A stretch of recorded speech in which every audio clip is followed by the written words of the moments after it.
वैदिक संस्कृति परिवार में हिंदू नववर्ष के दिन से हमने हमारे वैदिक हिंदू पंचांग के महत्व को बढ़ाने के लिए सभी तिथियों की सीरीज की शुरुआत की है, जिसमें आज हम द्वितीया तिथि के महत्व को समझेंगे। द्वितीया तिथि का संबंध अश्विनी कुमारों से है और इस तिथि के स्वामी अश्विन कुमार माने जाते हैं। ये कुमार सूर्य पुत्र है।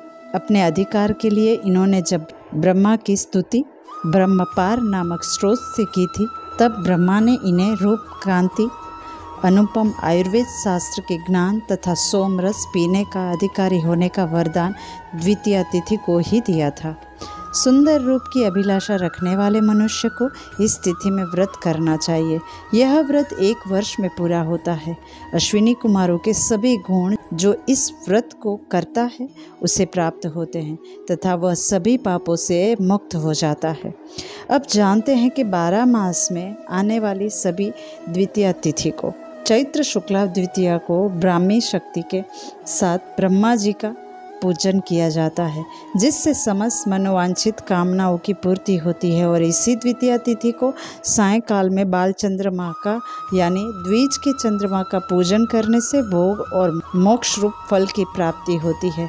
इसे बालेंदु व्रत भी कहा जाता है अथवा भक्ति पूर्वक अश्विनी कुमारों की पूजा करके ब्राह्मण को सोने और चांदी के नेत्रों का दान करना चाहिए। इस व्रत को नेत्र व्रत भी कहा जाता है। 12 वर्ष तक नेत्र व्रत का अनुष्ठान करके मनुष्य पृथ्वी का अधिपति हो जाता है।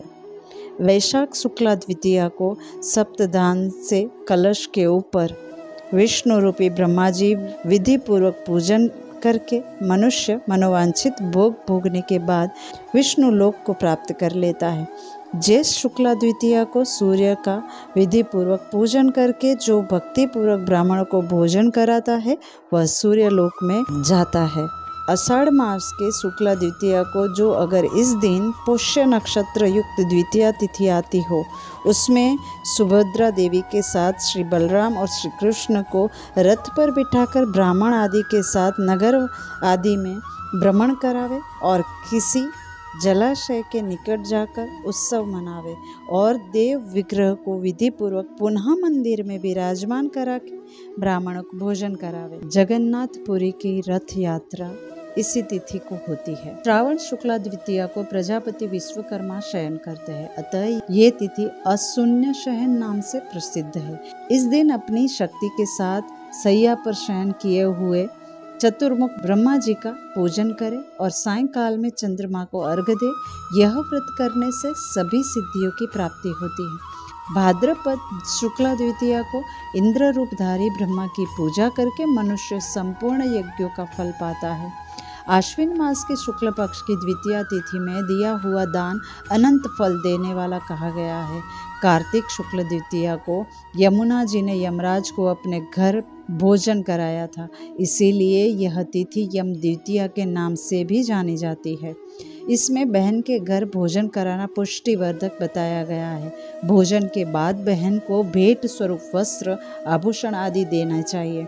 इस तिथि को बहन के हाथ से जो भोजन करता है वह सर्वोत्तम रत्न, धन और धान्य पाता है। माघ शीर्ष शुक्ला द्वितीया को श्राद्ध के द्वारा पितरों का पूजन करने वाला मनुष्य पुत्र पौत्रों सहित आरोग्य लाभ पाता है। पौष शुक्ला द्वितीया को गाय के सींग में लिए हुए जल के द्वारा मार्जन करके संध्या काल में बाल चंद्रमा का दर्शन करना मनुष्य के लिए संपूर्ण कामनाओं को देने वाला है। जो हविष्यान भोजन यानी कि सात्विक आहार करके अपनी इंद्रियों को संयम रखकर अर्घ देकर तथा घी सहित पुष्प आदि से बाल चंद्रमा का पूजन करता है, वह धर्म, काम और अर्थ की सिद्धि को प्राप्त कर लेता है। माघ शुक्ला द्वितीया को भानु रूपी प्रजापति यानी सूर्य की विधिवत अर्चना करके लाल फूल और लाल चंदन आदि से पूजा करनी चाहिए। अपनी शक्ति सामर्थ्य के अनुसार सोने की सूर्य मूर्ति का निर्माण कराकर तांबे के पात्र को गेहूं या चावल से भर दे और वह पात्र भक्ति पूर्वक देवताओं को समर्पित करके मूर्ति सहित दान कर दे। इस प्रकार व्रत का पालन करने से मनुष्य सूर्य के समान पृथ्वी पर शक्तिमान और कीर्तिवान हो जाता है। सभी कामनाओं का उपभोग करके अंत में वह ब्रह्म पद को प्राप्त कर लेता है। फाल्गुन शुक्ल द्वितीया को ज्येष्ठ श्वेत एवं सुगंधित पुष्पों से भगवान शिव की पूजा करनी चाहिए। पुष्पमय आभूषणों से उनका श्रृंगार करना चाहिए। फिर धूप दीप नैवेद्य और आरती आदि द्वारा भगवान को प्रसन्न करके प्रणाम करें। इस प्रकार देवेश्वर शिव की आराधना करके मनुष्य रोगों से रहित तथा धन धान्य से संपन्न होकर 100 वर्ष तक जीवित रहता है। शुक्ल पक्ष की द्वितीय तिथियों में जो विधान बताया गया है वही विधि विधान कृष्ण पक्ष की द्वितीया में भी करना चाहिए। इस प्रकार शुक्ल पक्ष की द्वितीय तिथियों का महत्व हमने समझा। आगे हम तृतीय तिथि के बारे में जानेंगे। तब तक धन्यवाद। अस्तु।